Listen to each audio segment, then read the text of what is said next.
Hi everyone, this is Mr. Mike for the Mechanicsburg Learning Center with episode 38 of Dino a Day, brought to you by the Mechanicsburg Learning Center.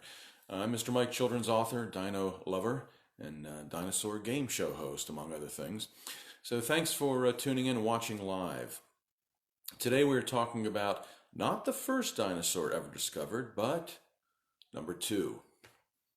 Sometimes when you come in second in the race, you don't get the accolades. You don't get nearly the fame that you do if you came in first and you won the race. Well, back in the late 1800s, people were digging out bones from all sorts of places, and they discovered things they weren't sure what they were. As we talked about in an earlier episode, Megalosaurus was thought to be a giant human at one time, and Megalosaurus ended up becoming the first named dinosaur. But when it was named, they didn't have the word dinosaur. That took a few years, so they just called it Megalosaurus. And then everything that was dug out of the ground was then categorized as, oh, you must have found another Megalosaurus. Well, that's great if you're Megalosaurus. Interestingly enough, most folks, when you talk to them, have never heard of Megalosaurus. However, the second dinosaur that was discovered is a little bit more well known, and it's known as Iguanodon. Iguanodon, great name, iguana tooth. That's what its name means, iguana tooth. Reason being, it was shaped like the tooth of an iguana.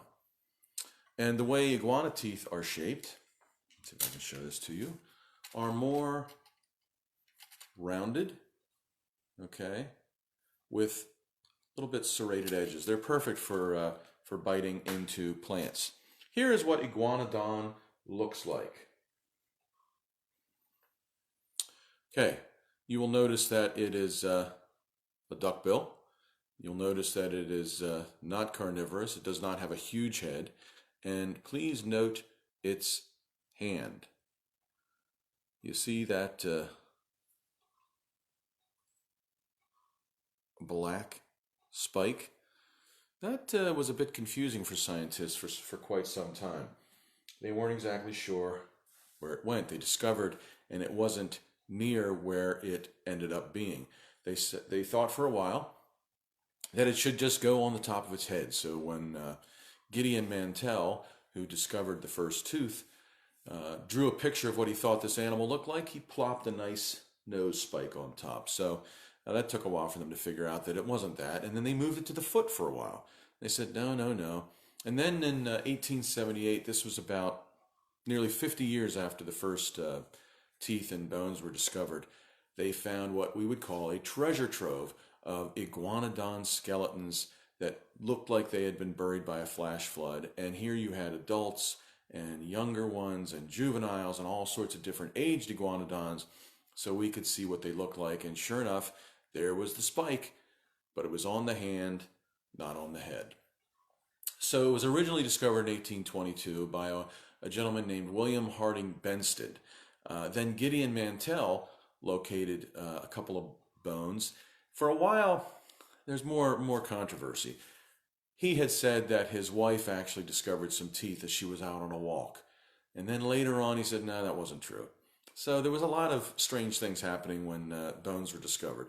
And then Dr. Richard Owen got involved, who was the famous paleontologist who ended up coming up with the name Dinosauria and naming all these strange animals dinosaurs.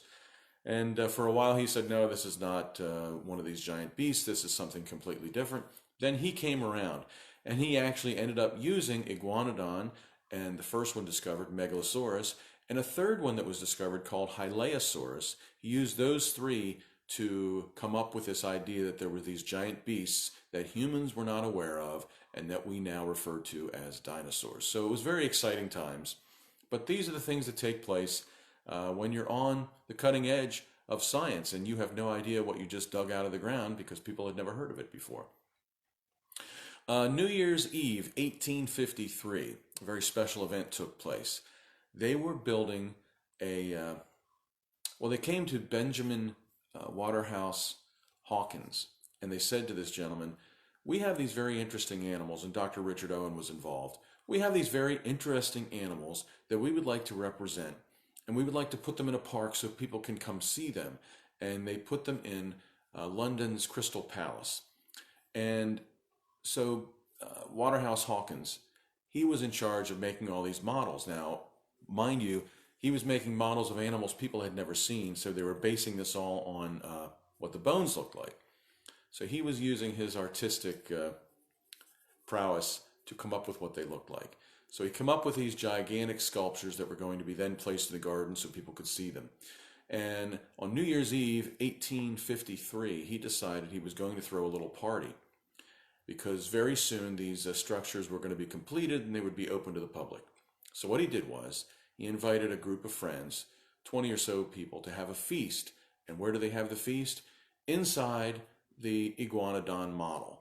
So before it was open, they had an opening for it. They put a table in there and everybody had a New Year's Eve feast inside the Iguanodon. So 1878, years passed, and in Belgium, Bernissart to be exact, Bernissart, Belgium, which is the second name of this Iguanodon. The genus is Iguanodon and the species is Bernissarti, which is named after where they found it. So a few years passed, and 1878 they made a discovery of 14 complete Iguanodon skeletons. It was just amazing. The treasure trove that I mentioned earlier. So this doesn't happen very often. But what it did was it helped us to figure out that Iguanodon probably did not move around like this, okay, in what we would call a bipedal position on 2 feet. Probably moved around more like the second model here, which is, you see him as quadrupedal. So he probably had the ability to move around like this if he needed to. Maybe he needed to get away from a big animal and run a little bit. But for the most part, we think that he probably remained on all fours, foraging for plants. And notice how the tail is shaped. The tail is very straight. And this is something that's come around more recently in terms of what we think the physiology looked like. Okay, because there was not a lot of flexibility in this. So it probably stayed straight. Probably did not do this and curve, which would have made it actually more difficult to get up on its hind legs if this thing didn't bend at all. So it probably didn't spend a lot of time up on 2s. It probably was on all 4s. So that's the Iguanodon, the second dinosaur ever named by Gideon Mantell. And here is today's poem about the Iguanodon. The poem is called Iguanodon, the second dinosaur. Iguanodon, Iguanodon, you came in second place, and yet the world can recognize your special duck-billed face. The beast, Megalosaurus, it just barely beat you out, by just a nose, or by a foot, or by one massive snout.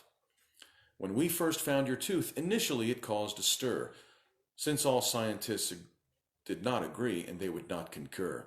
It seems there was debate on which old animal had teeth that had a shape that generally reminds us of a leaf. A rhino or a hungry fish? Let's take another stab. Iguana? Now there's a thought. Maybe a horseshoe crab. No, a horseshoe crab you're not. Of this we are quite sure. Your teeth revealed by how they're shaped you were a herbivore.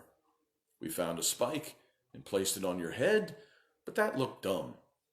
It took some time to realize it really was your thumb. And since your size was larger than iguanas fully grown, we felt for a short time you were the largest reptile known. But that did not last long as more discoveries were made, and they were each assigned to genus, species, and a clade. Besides, you helped the world become aware of things extinct and how they're close to other beasts and how we all are linked. Iguanodon, Iguanodon, we stand up and salute. You are remarkable, and your impact we can't dispute. And now you are more famous because your bones are so detailed. It's true, you weren't the first, but that's okay, because you prevailed. The Iguanodon, the second dinosaur ever discovered. So some facts in that poem that tell you a little bit about it. That, it came in second, but that's okay. More people know about Iguanodon because so many specimens were discovered. More people know the name Iguanodon than they do Megalosaurus. And we mentioned the fact that its teeth were leaf-shaped like an iguana, which is where it got its name. So thanks for tuning in today. Thanks for watching. Thanks for sharing on Facebook. And thanks for coming to Mr. Mike Sgrignoli's YouTube page and watching these. We'll do it every day, 10 a.m. Eastern Standard Time. And until tomorrow, See you again soon and have a great day.